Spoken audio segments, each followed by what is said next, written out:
Shake, shake, shake, Sinora, shake it all the time. When you add a shake of Frank's Red Hot, you open a world of better. A world where wings bring out the flavor of game day any day. Where buffalo chicken dip takes any party up a notch. And where any slice of pizza instantly becomes the world's best slice of pizza. At least until the next slice. Bring every bite to life with the perfect blend of flavor and heat. Frank's Red Hot. I put that shit on everything. Hey guys, welcome to the Bird Brain Podcast, where the goal is to rise above it all, stay elevated, create that infinity, and up your you. I'm your host, Isaiah, and I'm continuing with this marathon of the amazing hummingbirds, people in my life that I'm grateful to know. And I'm excited about today's conversation because it's my big brother, Kazy, an amazing human, very hard worker, an advocate, amazing actor, and another badass that I'm grateful to know and grateful to have in my life. And I'll just let him give you guys a lay of the land in terms of his journey and just the awesome things he's been doing and collecting along the way. And yeah, if you like what you're listening to, as always, head on over to iTunes, subscribe to the podcast, leave a rating and review because it goes a long way and it helps the podcast out in a big way. If you want to support the podcast, head on over to Patreon, patreon.com/The Bird Brain Podcast, where you can become a patron. And there are cool perks for you in the process. Also, if you want to get some Bird Brain merch, head on over to the Bird Brain store. All those links are in the bio. You can follow the Bird Brain Podcast on Instagram and on the Twitters. And yeah, just stay up to date and keep in touch. So yeah, with that being said, stay tuned. Rise above it all. Stay elevated. Create that infinity of your you, of your you.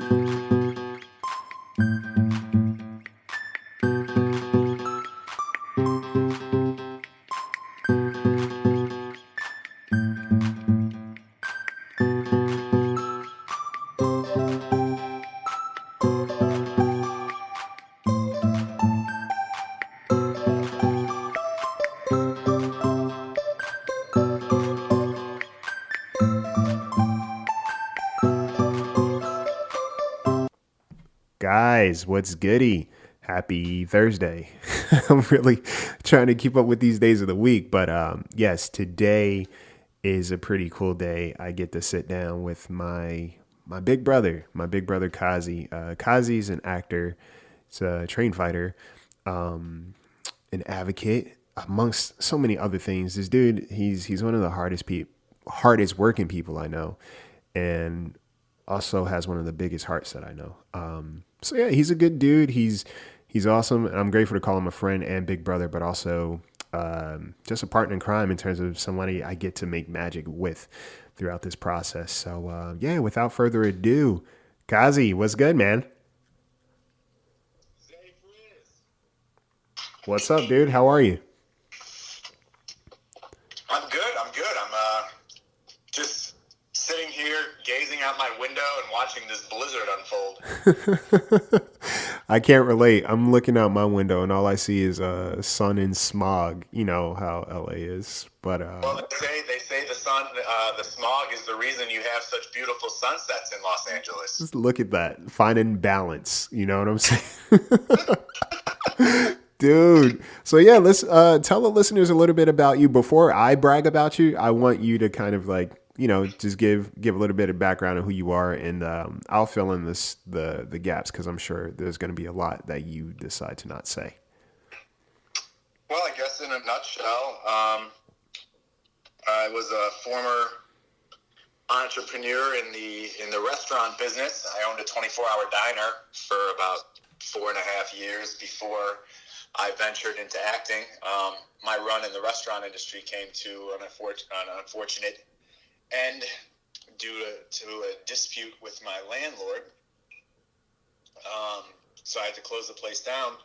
But in that moment of, I guess you should say it was a failure because I had to close the place. But in that moment of failure, it kind of brought me to a crossroads and forced me into a decision about what I wanted to do with the rest of my life, you know, going the safe route or pursuing my dream, which was getting into the film business. And I decided with the latter. Yeah. Right? Yeah. Or is it the former? I always get confused with latter and former. But I decided to follow my dream and go after acting. That's what I decided to do. The latter. I always think it's the latter, something like that. Yeah, the former. I just, I think I probably had it right, and then I second guessed. See what happens when you second guess your decisions? You sound like an idiot. Yeah, don't do that, bro. Conviction, man. That's awesome. Yeah. So, since I went back to school for acting in 2009, it's been a roller coaster. Yeah. It's been a steady climb up the entertainment layer cake. Of course. I really have no regrets about any decision that I made in 2009 and onwards. So nice. I'm definitely a proponent of not only getting an education in the area that you want to excel in, but also of really expanding your knowledge of your area of expertise. And in my case, for the entertainment world and acting, I got into writing and I got into filmmaking and producing and all those different little avenues that you would need to know to be able to make your own content. Right. So I'm definitely a proponent of trying to control as many aspects of your career as you can. Making your own damn magic. Yes. I'm here for it. You would know something about that, I think, Zayfriz. You think so? Yeah, I think you would. I think you would. It sounds familiar. I think it does sound familiar. It does. I think I could lean into that a little bit. So, like I told you guys, I knew Kazy would leave a lot of things out. Kazy, I hope I'm not cutting you off, by the way. Yeah, Kazy's very humble and very modest, but just to give you guys a little tidbit. So when I had my sister on earlier this week, she told you that she was first female black belt in our dojo at a very young age, and she was even my sensei. I have a lot of fighters in my life. One way or another, I tend to be in a circle of fighters, and it doesn't always mean it's literal, but just people that work hard and fight hard in life for themselves and for others. Kazy's no different. So Kazy is a professional trained boxer, and he's also. I gotta correct you. I didn't fight professionally. I fought in the Golden Gloves, so I was an amateur. Oh, amateur. Okay, so excuse me. So amateur, but nonetheless a trained fighter. And when Kazy's not in the ring, he's also fighting for, again, others. So he is a big advocate for lupus awareness. And the amazing thing, so Kazy and I, we became buddies because we had the same representation. And he ended up having me on board for one of his projects called Stand and 8 that you guys could check out. It's on Prime, right, Kaz?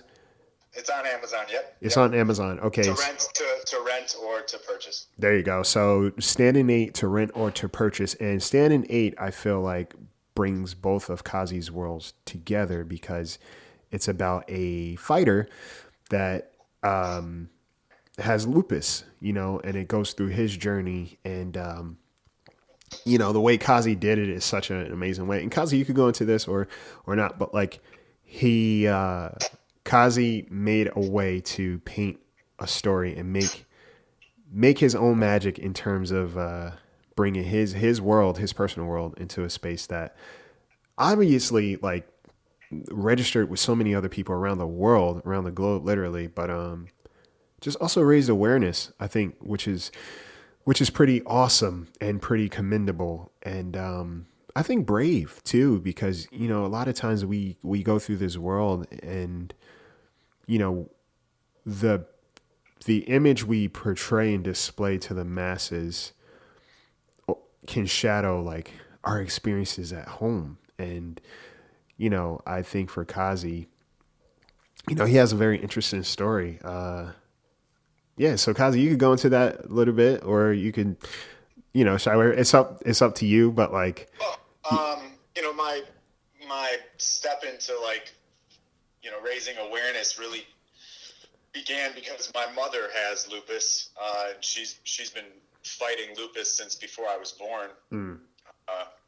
My earliest memory from childhood is asking my father where my mother was. I was 2 years old, and I remember, standing, like, looking up at my 6'4" father, because I would have been like a foot and a half tall at 2. I don't know. Yeah. 2, maybe. Looking up at him and asking where my mother was. Yeah. And she was in the hospital, and the doctors told her that she was going to die. Then, when I was 2, the doctors told her, you are going to die. Your body is shutting down, and you're going to die. Wow. But she told me that all she could think of was what's going to happen to my son and who's going to take care of him. Right. And she pulled through, proved the doctors wrong. That's it. And I had a mother who really didn't put on that she was sick. The hospital visits and the doctor's visits and the tests and all that seemed to be my normal, right? My family's normal. Mm-hmm. And when you have a certain like lifestyle in your family, you just kind of assume that that's just the norm. That's the norm. That's just how things go. Right. So when I was 8, she ended up hospitalized again and put on chemotherapy, which at that time was a experimental treatment for lupus. She was one of the first patients to get chemo. Wow. Okay. To treat lupus.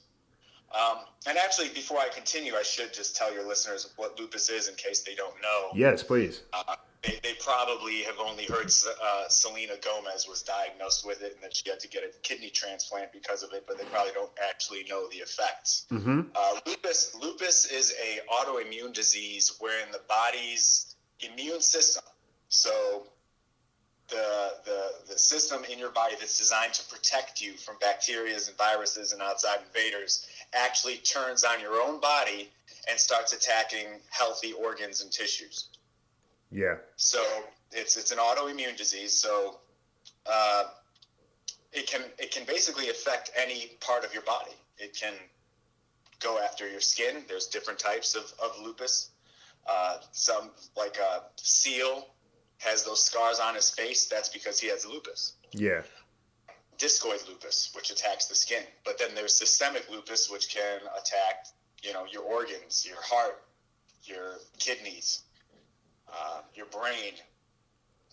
And depending on the severity of it and the treatment of it, it can still be fatal. Right. I've unfortunately had Instagram followers who have passed, because I've a pretty solid following from people with lupus, and it's been pretty heartbreaking to see those who suffer and then we lose them. Yeah. So lupus is one of those diseases where a lot of people might have heard. I think right now statistically, like 60 to 70% of young people, like under 30, have not heard of lupus. Yeah. Which is still pretty striking. That's a pretty striking number considering it affects so millions of people around the globe. Conservatively, they say about 1.5 million in the United States, but on average, it takes 6 years to get diagnosed. So I would say that 1.5 is very, very conservative because there's a lot of people out there who don't even know what's wrong with them at this point in time. They're like, I'm off, I'm fatigued, I'm whatever. Symptoms vary from chronic fatigue to arthritic type symptoms with joint pain or whatever. It's one of those weird diseases where no two cases are the same. Right. Luckily, there have been some really big advances over the last couple of years. There's a company called Exogen that developed a standalone test for lupus, the first of its kind, where they can tell you not only whether you have lupus or not, but how active it is in your system, which I think is a really important advancement when it comes to testing for lupus. Yeah. But I've seen through my own mother's journey and other people's journeys that there really is a lack of awareness in not only American society but across the world. Yeah. And that was kind of what Standing 8 was born as just a way to, get my production team together and create a project that just carried some meaning, that had some meaning for some people. Because you've never seen, very, very, very infrequently have you seen a character in a film have lupus. I don't think I've ever seen a film character referenced with lupus, but I have seen some characters on television. Yeah. Lupus is referenced, but again, it's very infrequent. So when we wrote Standing 8 a few years ago, it was really just kind of a way to give back to my mother. And as time went on and we finished shooting and we went into post-production and then went into our festival run, I really started to see that the movie had offered I don't know as much as hope, but just like reassurance to people who have lupus that there is a voice out there for them, and exactly that they are being represented. Yeah. I did as when I write for myself, so I write scripts for myself as the lead. That's just how I roll. I mean, if I'm going to put the effort in, I'm going to put the effort in. Hell yeah, dude. Like, create your own vehicle. Like, absolutely. You create your own podcast. You didn't create a podcast for somebody else so they can stunt. No, you did it for yourself. Yeah. So I wrote myself as the lead, Dusty Abrams, and only about 10% of lupus cases are males. It mostly affects minority women. Okay. So, ironically, I wrote a story about the minority of a minority. So, wow. Right, because men are the minority of lupus sufferers. And it was just, I think it really, it's one of those things that came together really beautifully. I'm really, really proud of the project. We actually had two versions. We had our festival release version, and then once I got in touch with the Lupus Foundation of America got in touch with me after the Equalizer 2 premiere, where I wore a lupus awareness pin on the red carpet. Yeah. And they wanted to promote the film, which spurred me into doing a recut of the movie. And being able to involve even more people that I knew were incredibly talented and giving, like Jace Harley, who's a hip hop artist who came in and gave me some scored elements and let me use a bunch of his music. Yeah, shout out to Jace. Yeah, definitely. Big shout out to Jace. Check him out, Jace Harley. He's incredibly talented. Infamous because Childish Gambino seems to have taken one of his songs. A little sample. If you listen to it, you're like, well, I know where he got that from. Yeah. But I would just, tell your listeners do their own research into Absolutely. that. But Jace is incredibly talented and underrated, and I think his music just added another layer to the film. And it was just really a piece that once we had the recut and the Lupus Foundation got behind it and they promoted it and used it as a tool for themselves to, help raise awareness. And they held an event for us in Hollywood at ArcLight as a premiere, but, also all the different support groups that screened the movie. It really found its home with the community, and I'm really, really, really honored that that's how the film is being used. So it's one of those things where you kind of maybe your initial step out isn't one of having all these expectations. You just want to do something good. Yes. And then actually kind of, catches on a bit and starts to actually serve the purpose of which you really had dreamed it would. Yeah. So I can't really emphasize enough how important I think it is for people to develop their own content, especially, actors, our acting brethren, our writing brethren, right? Our directing brethren, everyone involved in the film industry that's trying to make their way up. They have to fight through the indie scene and audition for roles and do all these types of things. I just say, make something for yourself, because you have no idea where it'll take you. Amen, dude. I think that's what I've been like. I've been sitting on that, because that's one of the things I wanted to say is like, I think when you are, like you said, when you're making something for yourself and you're doing it from a place of authenticity, I think one way or another, it just kind of like things collide. And like you said, without any expectations, it becomes something more than you imagine. And it's kind of, you always hear the right place at the right time, so to speak. But sometimes it's like you're just the right person. You know what I'm saying? You're the person to do something that creates the ripple effect.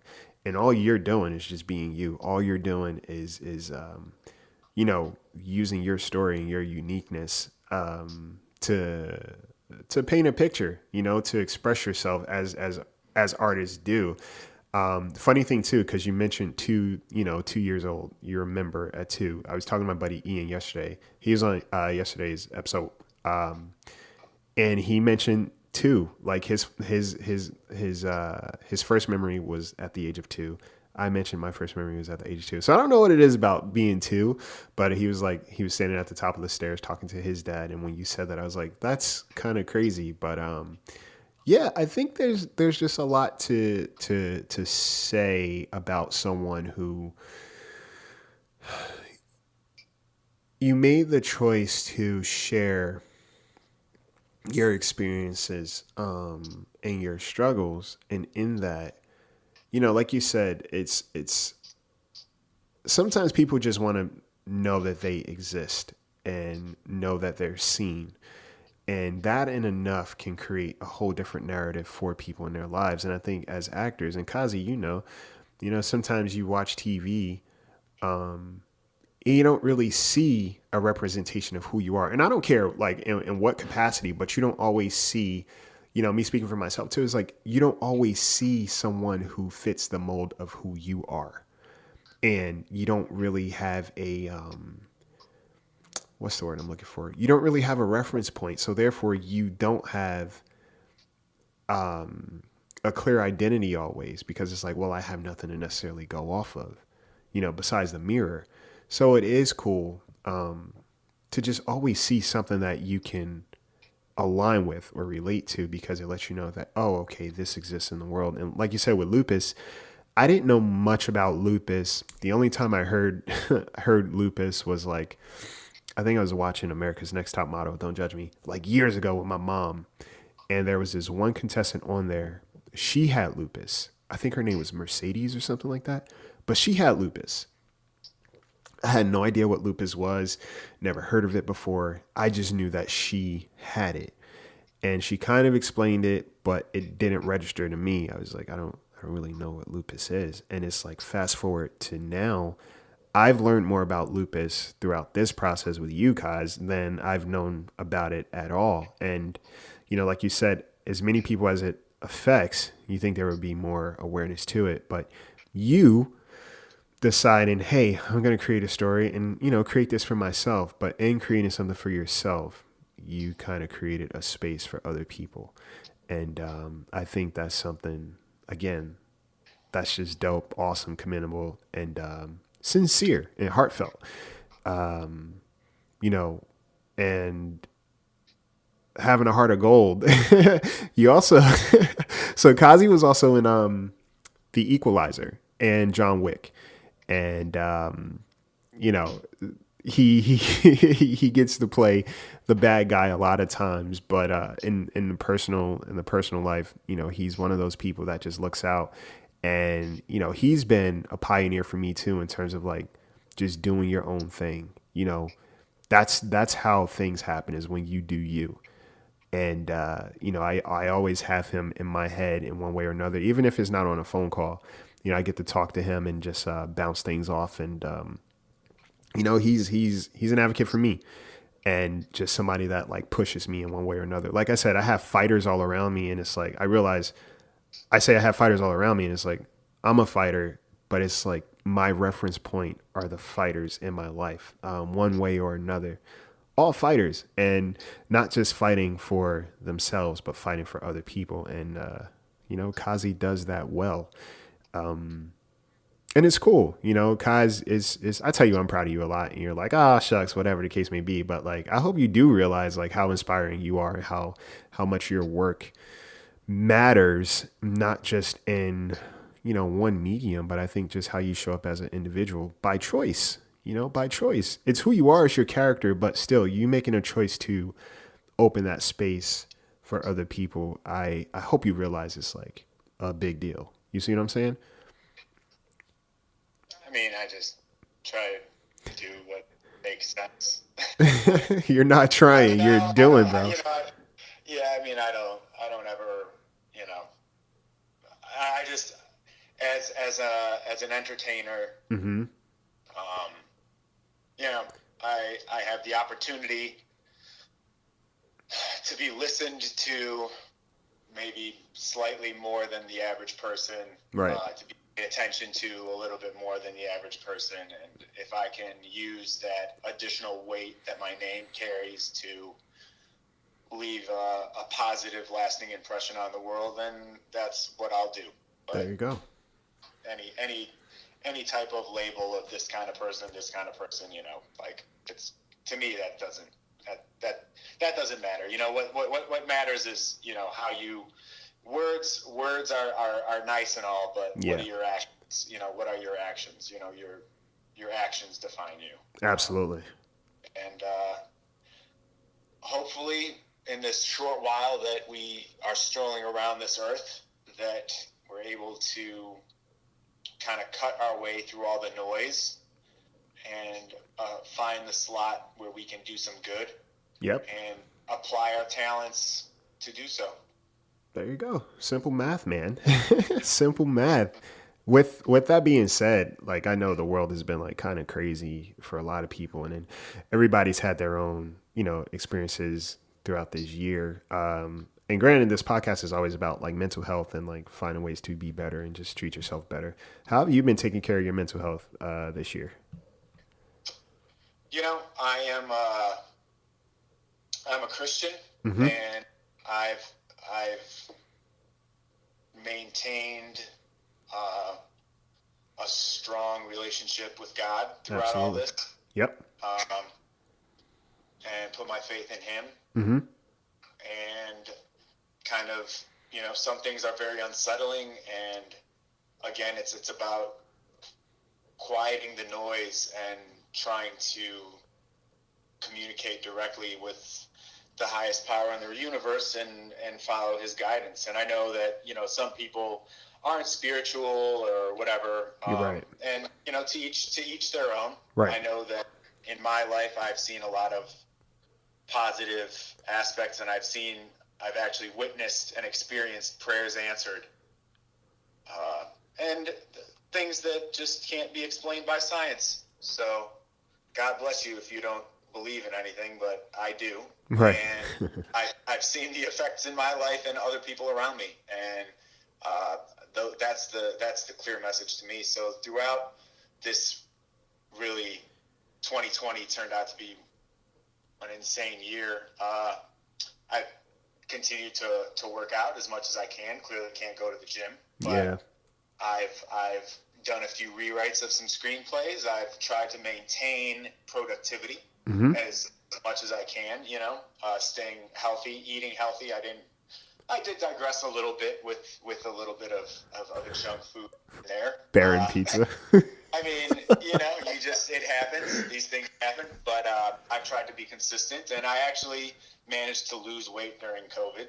Yes.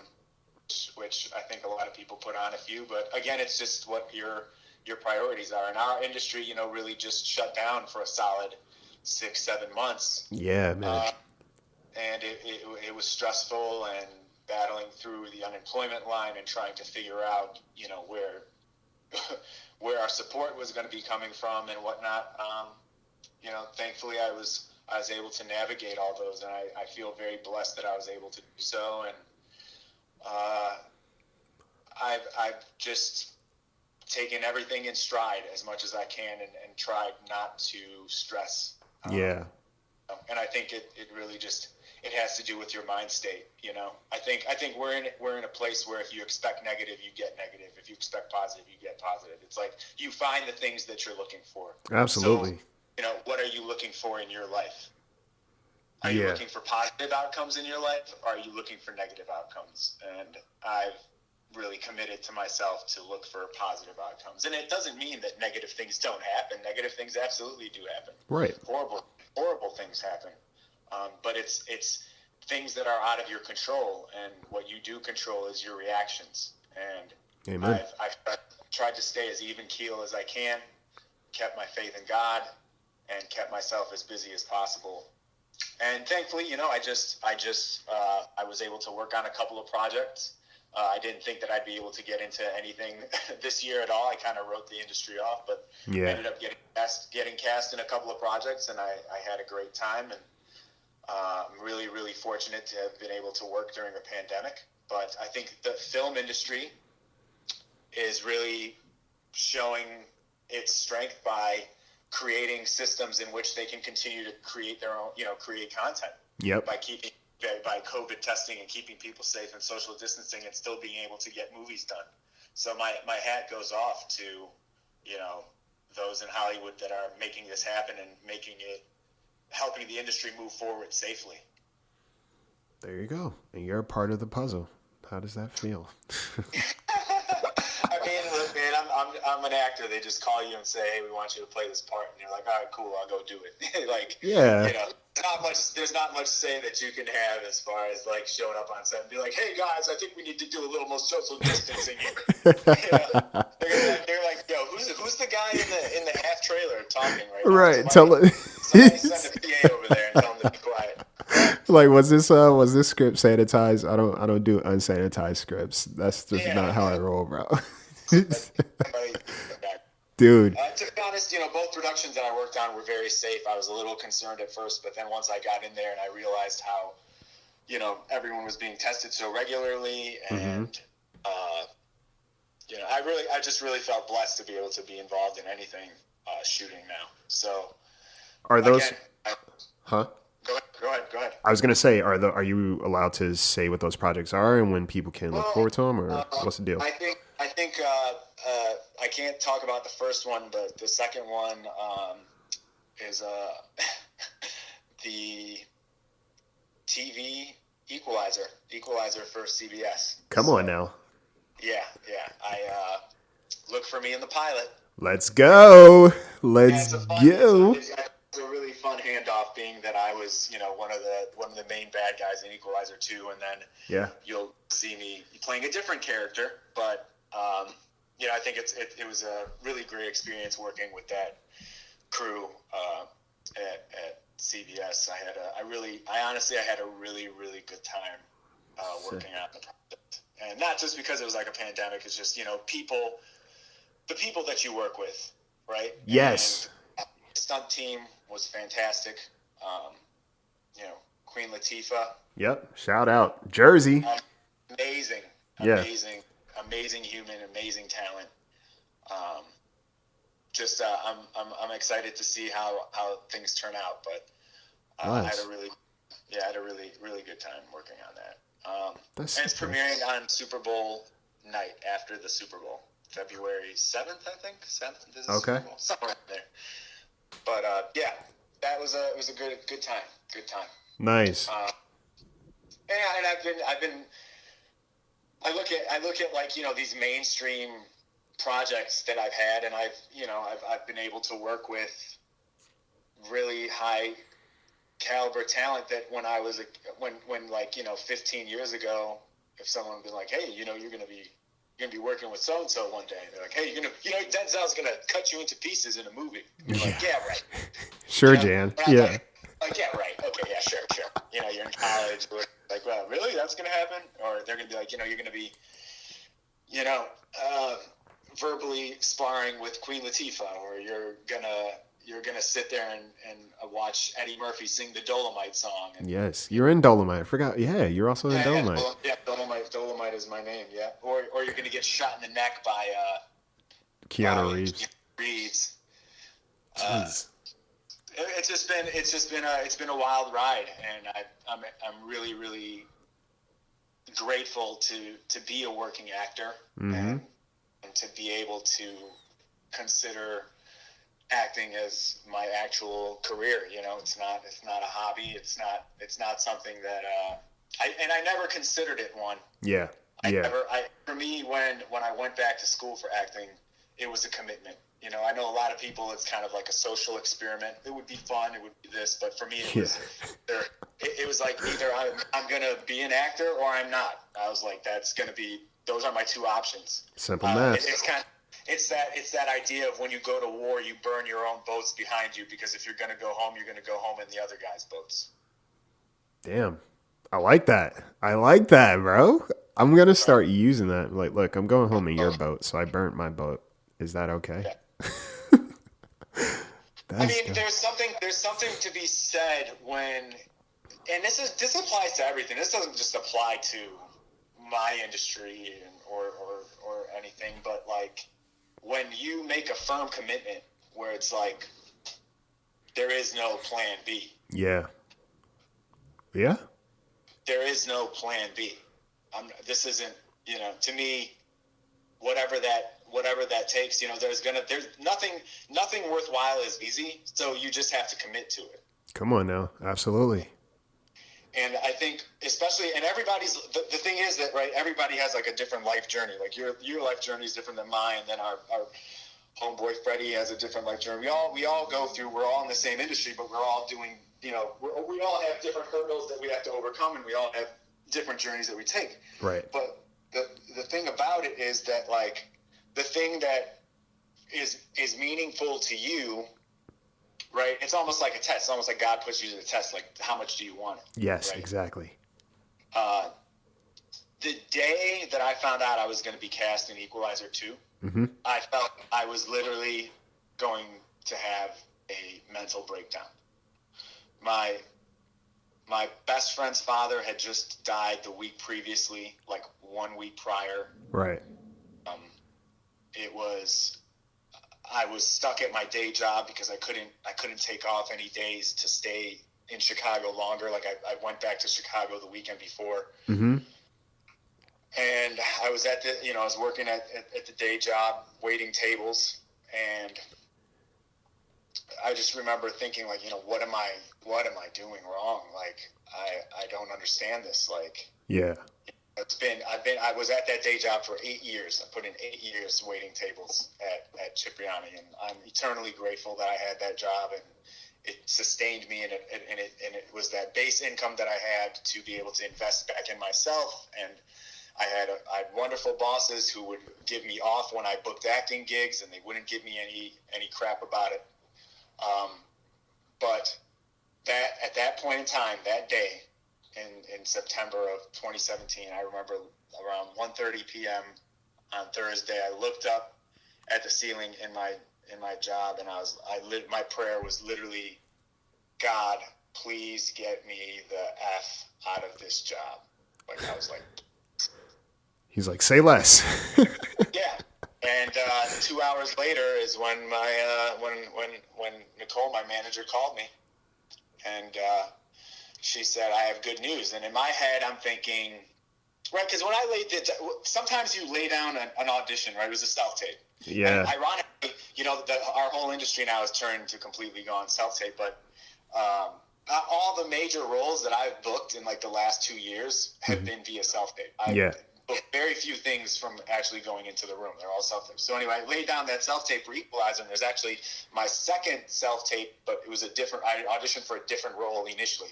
So when they circled back, when I ended up getting an audition for this bigger role, I didn't really think I was going to book it. Right. I looked at audition itself as a victory, right? I was like, this big office, Betty May Casting is seeing me for the second time for a different role for the same movie, and this is winning in my mind, right? I'm like, this is winning. And that to me, at that point in time was a big, that was a kind of a pat on the back, right? It's kind of like this kind of emotional pat on the back that like, hey, you're doing good because this big office is seeing you again, right? Right. And I didn't really have an expectation of booking. I just wanted to do the best work that I possibly could. The audition came in. I laid it down like 2 hours later. I got it into them super fast. And I kind of let it go. I didn't really think anything was going to come of it. So when Nicole called me and told me it was good news, I was thinking that, they were going to bring me back for another episode of Sneaky Pete, which I had just worked on.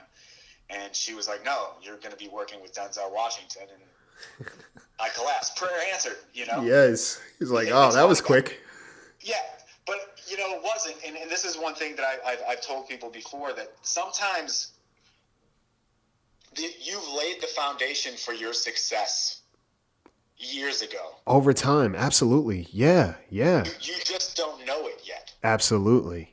Yes. The foundation has been laid and you've been building, but you don't realize how close you are. It's kind of like that idea of like, digging for gold and stopping an inch before you hit. Before you hit it.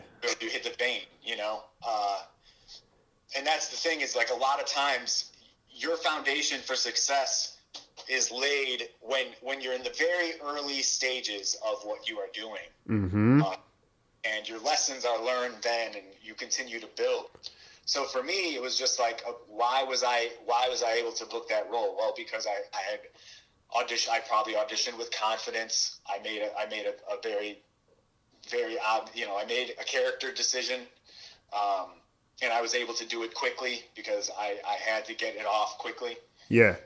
And these are all skills that I had developed years before. Right. And it came to that opportunity to use all the skills in one fell swoop, and it came together. And it's kind of like, yeah, it is right place, right time, but you made yourself the right person. Yeah, it's like that whole, my mom, she says to me a lot, she's like, you don't have to get ready if you stay ready. Yeah. And it's that whole thing of like, the term overnight success. It's funny because when you think about it, it's like overnight success for a lot of us is not overnight. We work during the night. And, that's when people are not looking at us or looking past us because it's like, well, you haven't popped off yet. So therefore, there's no reason for me to really focus on you. Meanwhile, you're focused on your work. You're focused on, quote unquote, your craft. You're doing your thing. And then you pop up or you book something and it's like, people are like, oh, damn, overnight success. And it's like, no, I've been working all this time. I've been grinding all this time. It's just whether or not where your focus was, because I was focused, and this is why I got to where I am. And I think you're symbolic of that, and I think it's safe to say I am too.